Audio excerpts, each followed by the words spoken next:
Hello all, எல்லாருக்கும் வணக்கம். இன்றைக்கி நம்ம பார்க்க போகிற ரெசிபி சன்னா மசாலா. ஒரு சூப்பர் சிம்பிள் ஸ்டைலில் சன்னா மசாலா எப்படி செய்கிறதுன்னு தான் இன்றைக்கி பார்க்க போகிறோம். தேவையான பொருட்கள் என்னென்னு பார்க்கலாம்.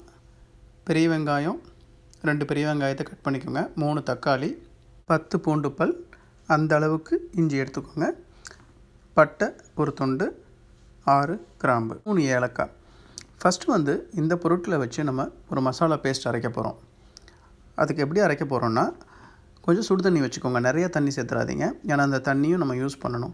அதுக்காக தண்ணியை சூடானதுக்கப்புறமா வெங்காயம், தக்காளி, இஞ்சி, பூண்டு, பட்டை, கிராம்பு, ஏலக்காய் எல்லாத்தையும் சேர்த்துட்டு ஒரு 5 நிமிஷம் கொதிக்க விடணுங்க. எப்படின்னா தக்காளி நல்லா வெடித்து அந்த தோல் நல்லா நம்ம உரிச்சோன்னா வர்ற அளவுக்கு வேக வைக்கணும். 5 நிமிஷம் ஆகும், 2 to 5 நிமிஷம்.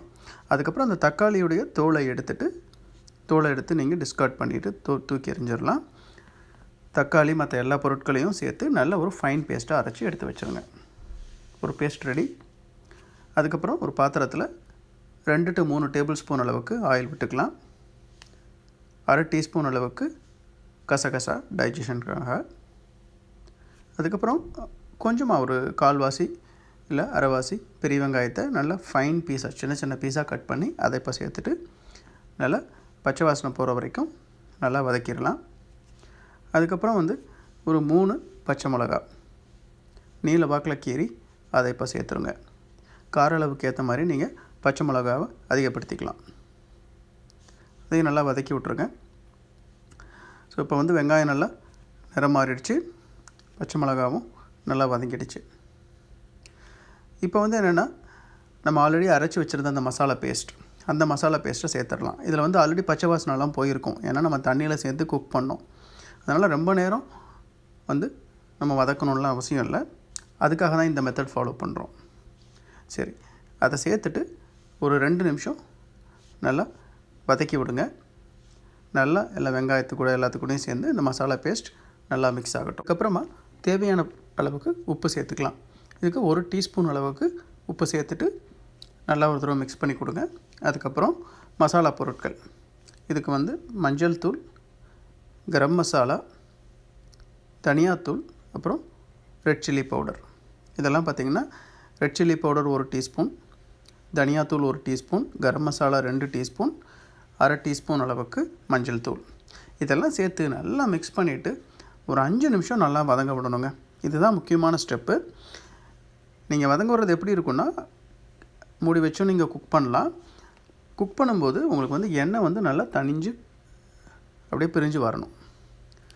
இந்த கேப்பில் என்ன பண்ணலான்னா, நம்ம இன்னொரு பேஸ்ட் அரைச்சிக்கலாம். இது திக் பண்ணுறதுக்காக தேங்காய், அதுக்கப்புறம் ஒரு 10 முந்திரியை ஊற வச்சு அந்த முந்திரியை இப்போ சேர்த்துருங்க. சேர்த்துட்டு ஒரு 1/2 டீஸ்பூன் to 1 டீஸ்பூன் அளவுக்கு சோம்பு, அதையும் சேர்த்துட்டு கொஞ்சம் தண்ணி சேர்த்து நல்லா பேஸ்ட்டாக அரைச்சிடலாம். அப்புறம் நம்ம சென்னாக்கு ஒரு 4 விசில் ஓவர் நைட்டோ இல்லை 6 மணி நேரமாக ஊற வச்சு ஒரு 4 விசில் விட்ட சென்னா கொஞ்சம் சால்ட்டு சேர்த்து குக் பண்ணுங்கள். அதையும் எடுத்து வச்சிடறோம். பாருங்கள், எண்ணெய்லாம் மேலே பிரிஞ்சு வர ஆரம்பிச்சிருச்சு. இந்த ஸ்டேஜில் நம்ம ஆல்ரெடி குக் பண்ணி வச்சுருந்த சுண்டலை இப்போ சேர்த்துட்டு நல்லா ஒரு தடவை மிக்ஸ் பண்ணி கொடுத்துட்டு, அப்புறம் நீங்கள் சுண்டல் குக் பண்ண யூஸ் பண்ண தண்ணியும் சரி, அந்த மசாலா பேஸ்ட் அரைச்சி வச்சுருந்தோம் பாருங்கள், அதுக்கு யூஸ் பண்ண தண்ணி ரெண்டையுமே இந்த டைம் நீங்கள் சேர்த்துடலாம். சேர்த்துட்டு அந்த தண்ணியெல்லாம் நல்லா கொதி வர்ற வரைக்கும், கிட்டத்தட்ட ஒரு ரெண்டும் சேர்த்து ஒரு 2 கப் அளவுக்கு தண்ணி வரும். அந்த தண்ணியை சேர்த்துட்டு நல்லா கொதிக்க விடுங்க. கொதி வரும்போது நம்ம அரைச்சி வச்சுருந்த அந்த தேங்காய், கேஷ்யூ, சோம்பு அந்த பேஸ்ட்டை நம்ம சேர்க்கணுங்க. அதுக்கப்புறம் எல்லாத்தையும் நல்லா ஒரு தடவை மிக்ஸ் பண்ணி கொடுத்துட்டு நல்லா கொதிக்க விடலாம். மூடி வச்சிங்கனாலும் சரி தான். மூடி வச்சுட்டு கொதிக்கும் போது பார்த்திங்கன்னா எண்ணெய்லாம் நல்லா மேலே மிதந்து வரணும்.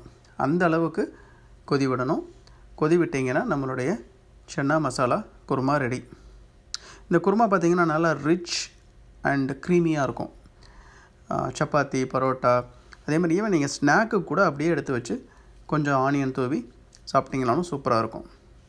சரி பாருங்கள், எல்லாத்தையும் நல்லா மிக்ஸ் பண்ணிட்டோம். கொதிக்க விடலாம். ஒரு 5 நிமிஷத்துக்கு அப்புறம் பார்த்திங்கன்னா எண்ணெய்லாம் நல்லா மேலே மிதக்க ஆரம்பிச்சிருச்சு. அவ்வளோதாங்க, நல்லா க்ரீமியாக இருக்குது பாருங்கள். ஸோ நம்மளுடைய அட்டகாசமான சன்னா மசாலா குருமா ரெடி. இந்த ரெசிபி வந்து ரொம்ப சிம்பிளாக இருக்கும். இதே மாதிரி நம்ம சேனலில் நிறைய சன்னா மசாலா ரெசிபிஸ் இருக்குது. அதெல்லாம் ப்ளேலிஸ்ட்டாக க்ரியேட் பண்ணி அதை டிஸ்கிரிப்ஷன் பாக்ஸில் கொடுக்குறேன், அதையும் செக் பண்ணுங்கள். ஒரு simple and flavourful chana masala ready. இந்த ரெசிபி ட்ரை பண்ணி பாருங்கள், சூப்பராக இருக்கும். நான் சொன்ன மாதிரி ஸ்நாக்குக்கு வச்சு சாப்பிட்டிங்கனாலும் இது சூப்பராக இருக்கும். சாட் மாதிரி ஐட்டமாக வச்சு சாப்பிட்டிங்கனாலும் நல்லாயிருக்கும். இந்த வீடியோ, இந்த ரெசிபி உங்களுக்கு பிடிச்சிருந்ததுன்னா லைக் பண்ணுங்கள், ஷேர் பண்ணுங்கள், கமெண்ட் பண்ணுங்கள். தேங்க்ஸ் ஃபார் வாட்சிங் த வீடியோ. Happy cooking.